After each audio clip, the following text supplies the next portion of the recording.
The story began as one of those charmingly routine royal engagements that rarely disturb the public pulse for more than a single news cycle.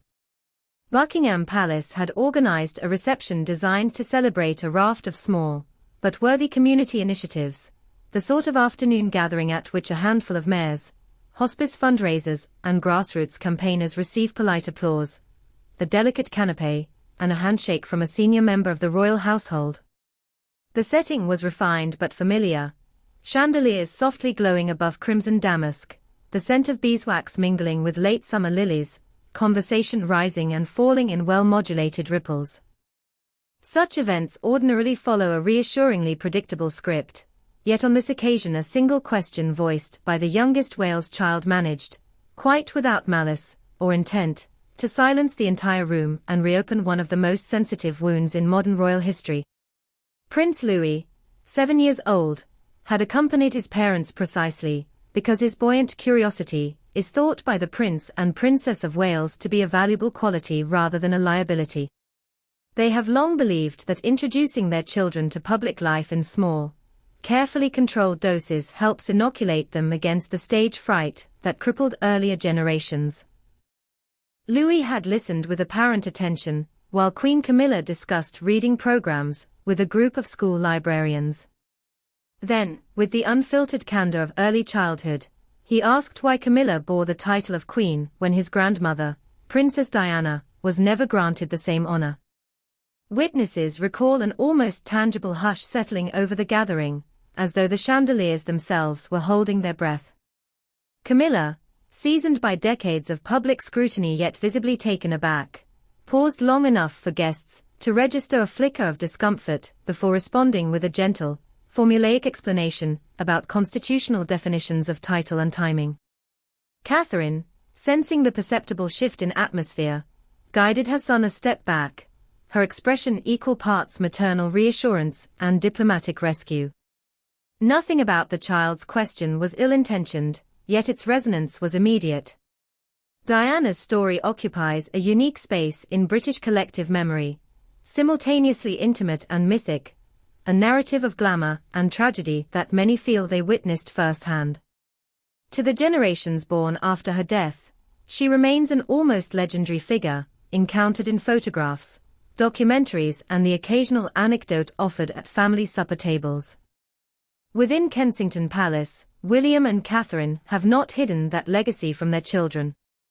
They keep framed pictures of Diana in private corridors and speak of her, by all accounts, with warmth rather than reverence, ensuring that George, Charlotte and Louis grow up understanding that the princess whose face they glimpse on commemorative stamps was also simply Granny Diana, a woman whose warmth continues to guide family values. It was from that honest domestic context that Louis's question arose. For Camilla the moment was exquisitely awkward.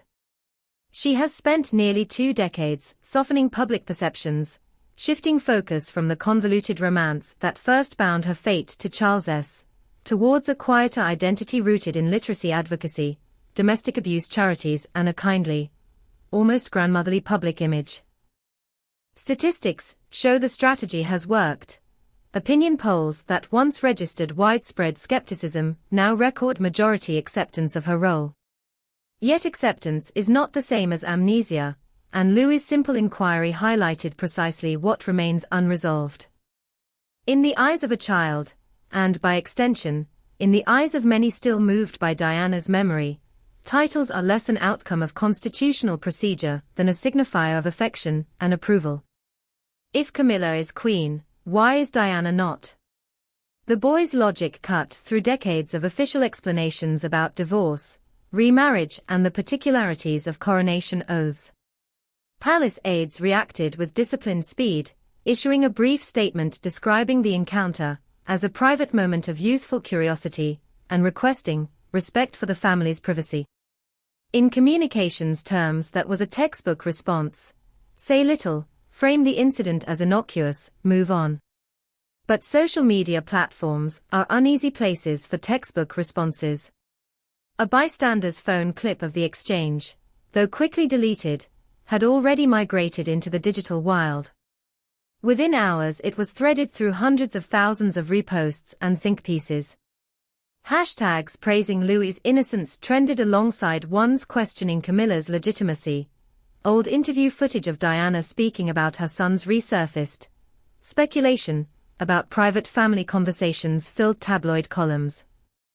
The public conversation, in other words, slipped out of court control and became a referendum on grief and forgiveness that no press officer could neatly conclude. Inside palace walls, the immediate fallout was less dramatic than social media suggested, yet no less fraught. Camila, according to one staff member, retired early that evening, not in anger, but in a melancholy that reminded some of the early 2000s. Charles's reaction was pragmatic. Long accustomed to turbulence, he reportedly told aides that children ask what adults often avoid, and advised everyone to let the matter cool. He telephoned his daughter-in-law, expressed sympathy for any embarrassment the episode had caused her, and expressed equal sympathy for the boy whose curiosity had triggered it.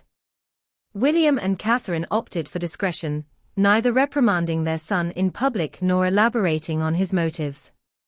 Friends suggest they viewed the incident as confirmation that their approach to parenting, frank discussion over sanitized myth, is morally correct even if it occasionally courts awkwardness. Observers external to the family read the event as symptomatic of a larger dynamic. Diana transformed perceptions of royalty by demonstrating vulnerability and hands-on empathy. William and Catherine have embraced that template, foregrounding mental health advocacy, spontaneous interactions with crowds, and a distinctly informal rapport with their children. Camilla, for all her charitable diligence, still personifies a more compartmentalized generation, in which emotion is moderated by protocol. Louis's question inadvertently placed those two models of monarchy in contrast. It also revived dormant debates about whether the institution has adequately processed Diana's impact, or merely moved forward hoping the emotional residue would fade. Public reaction was predictably divided. Broadcasters such as the BBC covered the incident with restrained commentary, framing it as an illustration of the enduring fascination with Diana's legacy. Tabloids adopted more sensational angles, asking whether the Waleses should apologize to Camilla or whether the Queen ought to address the nation. On talk radio Phone INS, callers alternated between praising Louis's honesty and condemning the media for magnifying a child's remark.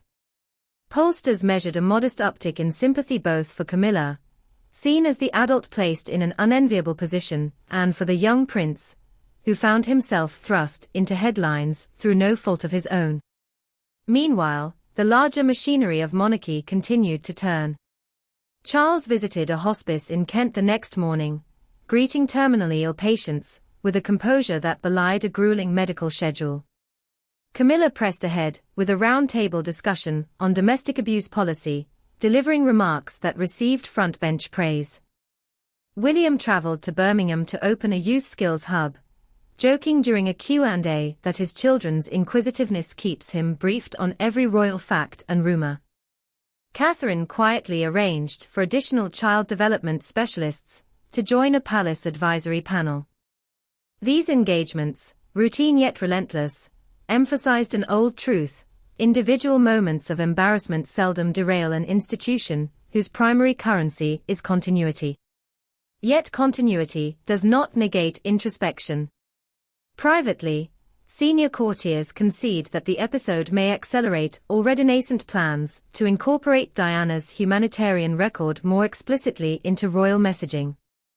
One proposal under discussion involves a permanent Kensington Palace exhibition highlighting her landmine clearance work alongside Charles's environmental initiatives, presenting them as complementary facets of modern monarchy.